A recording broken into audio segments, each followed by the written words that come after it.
Okay, this will be the John McPhee video. I don't have that much John McPhee, but I needed to fill up that shelf, and it's the single author shelf. And honestly, I thought I had more. I wouldn't be surprised if there's another volume or two in the wrong section somewhere here, or just in any section. But John McPhee is like a special writer for like just being clear and direct, you know? Not many people even remind me of John McPhee because it's like he's just got a really simple, interesting way of telling complex things super accessibly. And I'm like, why do I like really like this book? It's beyond just like these facts about canoes have been relayed to me. Like, to me, this is kind of like a nonfiction novel, even though this is probably classified as a travelogue. I wonder. Fall 1993, someone wrote. Cool, love a little visual flair. Oh, that's good. 1975, printed 1993. So this is, I'm guessing that's a class at a school. But I've read this book like 3 or 4 times, I think. This is from a spark from a campfire on the walk across the country. I must have picked this up on that walk. And I think I remember reading it in Connecticut. That was such a hot time. No, that doesn't be in Maine. Because we wouldn't have had fires in Connecticut. Actually, I think that was in Alabama. I don't know. It's like wandering in my mind, that fact. Now, Squirrel, you are truly a mighty pouncer. More kids art in that back corner, huh? This one I have not read, but it's about Rocky Mountain geology. And has some trip with a geologist as its frame story. I will read this. This is of interest to me. This may be pertinent to my interests. McPhee rides shotgun across Wyoming in a 4-wheel drive Bronco while the geologist David Love steers, lectures, and reminisces. The instructive amount of geologic west and the frontier west is a delight. Evan S. Connell. I guess I haven't read this one either, but why did I think I had? I think I did, but it was, I don't know. It was like so long ago. No, maybe I didn't. I think I always wanted to, and I'd heard that John McPhee had an Alaska book. I have 2 copies of it. I love to have a trade paperback of anything that looks good. It's about Alaska, and I have my own Alaskan experiences up there and so on. So that's it. That's all the John McPhee I have, but he has way more. And yeah, Looking for a Ship, The Control of Nature, Rising from the Plains, Table of Contents. That's a good title for a book. La Place de la Concorde Suisse, In Suspect Terrain, Basin and Range. I want that one. Giving Good Weight, Coming into the Country, The Survival of the Bark Canoe, Pieces of the Frame, The Curve of Binding Energy, The Deltoid Pumpkin Seed, Encounters with the Archdruid. I've read that one. That's about Lake Powell and Glen Canyon. Oh, I do have another book by him. Yes.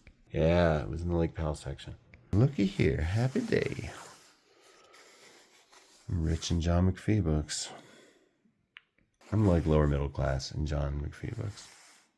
My neighbors have much more than I. Okay, what else did he do? The Curve of Binding Energy. Man, guy knows the title sometimes. Deltoid Pumpkin Seed, Encounters with the Archdruid. Yeah, so that one is about Floyd Dominy, who created and named Lake Powell. And what was the dude from the Sierra Club? David. I'm sure it'll tell us. I've been forgetting just key stuff that I used to know so well. Wow. It's just a great buy list. He came to the world through the New Yorker, a mountain, an island, a river. At one point, Floyd Dominy and David Brower, that's his name, they go down the soon-to-be damned Glen Canyon, Colorado course together in a raft. This book is full of interesting stuff. I've read so many things about Lake Powell and Glen Canyon, and this is definitely in the top ranks of those writings. And there's some good books on that subject. That's arguably where the American environmental movement started, which is kind of a key thing in this world around that issue in that area. You know, Glen Canyon was kind of allowed to be dammed by David Brower of the Sierra Club.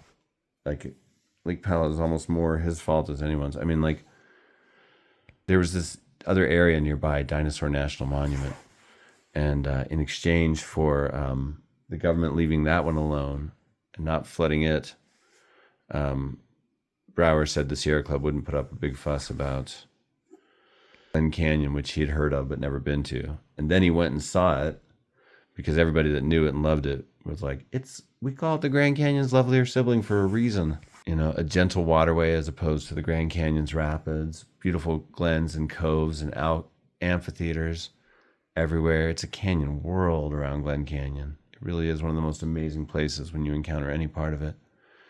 And, I'm the only person to ever canoe around the whole circumference of Lake Powell. Another person came really close back in 99 and 2000. I was a young weirdo who liked adventure stuff. Now I'm just that same person. When I went back recently, I found myself at the exact spot, this is true, where that canoe trip began and ended, because it was a 2,000-mile circumference around this lake. Not quite 2,000, because it was just below full. Like, there was a bathtub ring around the whole water line of the lake. But it was the highest it would be for since then. It's never been that high since. In fact, it's like a third full. So like if you go to the north half of Lake Powell, which is a reservoir, it's half empty. But this is an interesting book. John McPhee always ties he came, the New Yorker kind of has a style, but he's his own thing. This book is very information dense, and yet compelling and a good narrative. This one though, this is my favorite of his books. Sometimes I'm like more a fan of this book than I am of John McPhee. No, I like it. But I especially like this book.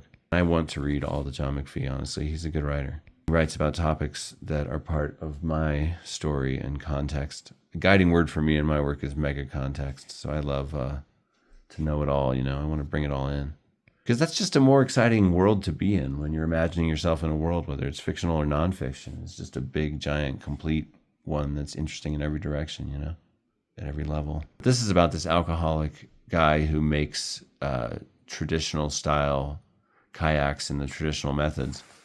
These like really amazing bark canoes like the Algonquin used to make, and the tribes of Maine, Acadia, whatever other names that area's had, but it's a great story. And what I love, like books that have a really small scope and like just really get into it, like, that take a second and stretch it out. I have an essay like that in my book, and this takes like a really short canoe trip, like a weekend trip, and makes it a whole book.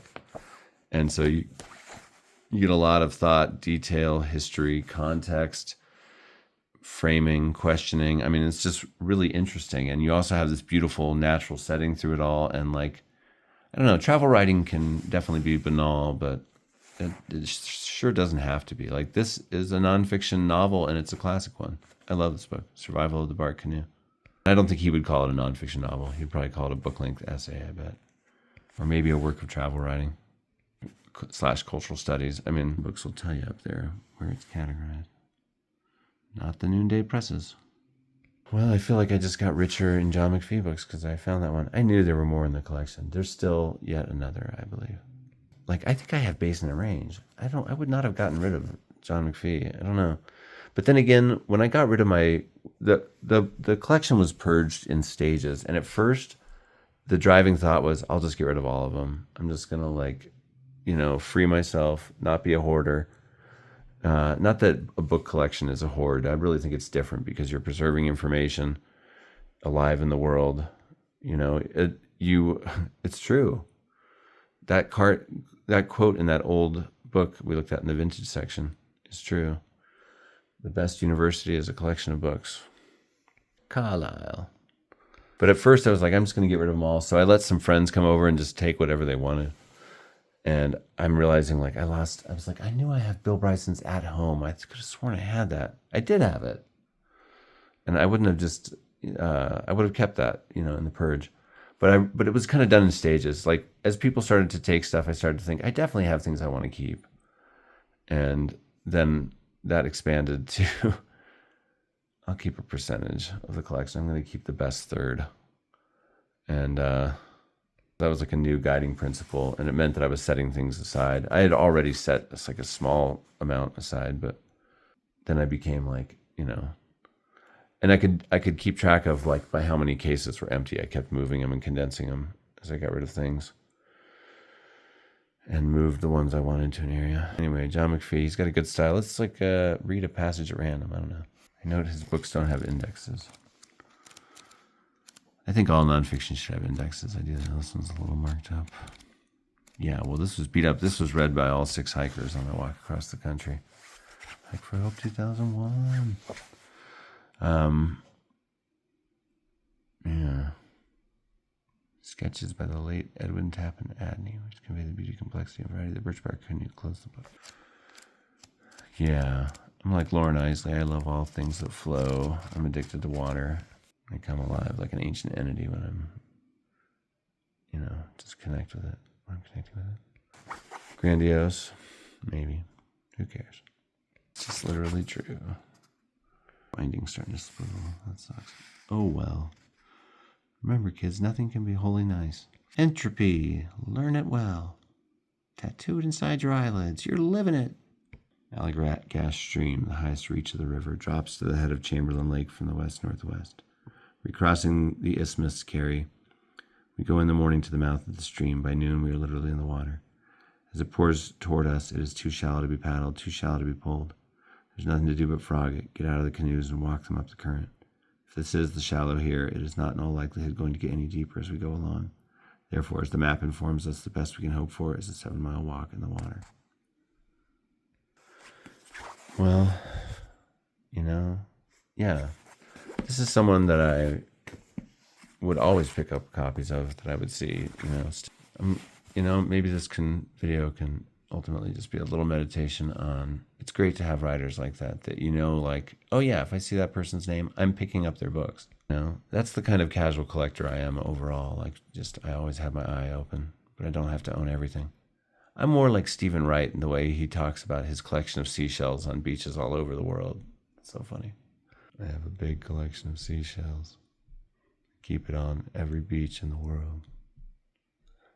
Terrible Stephen Wright. Sorry.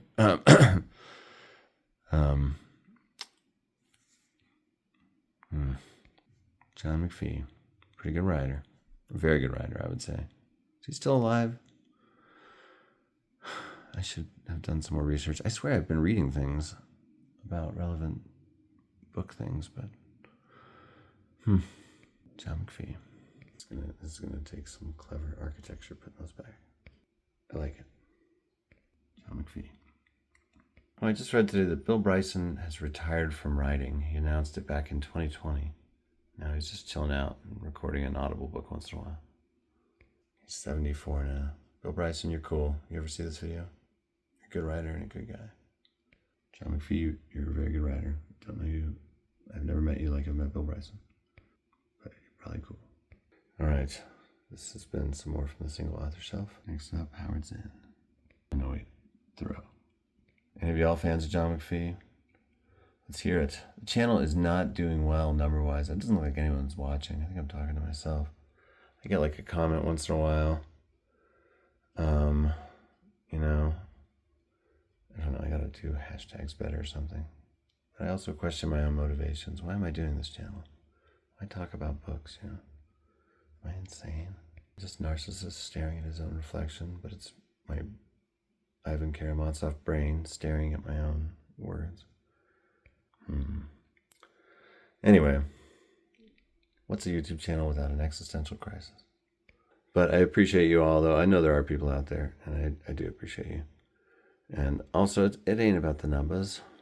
Who cares? This is an interesting experiment. I'm thinking about my book collection more. I'm reading more. It's really, remember the original excuse? It was to get me to read all the paperback case. And I just read another one. I'll do a video on that later. Probably tonight. Maybe it's just for me and the kitties. I'm also I'm going to film shorts about a kitty human book club. And it'll probably just be the cats eating the books or looking at them. I don't know. Cats are just funny, and everyone likes looking at them. All right, take care. See y'all.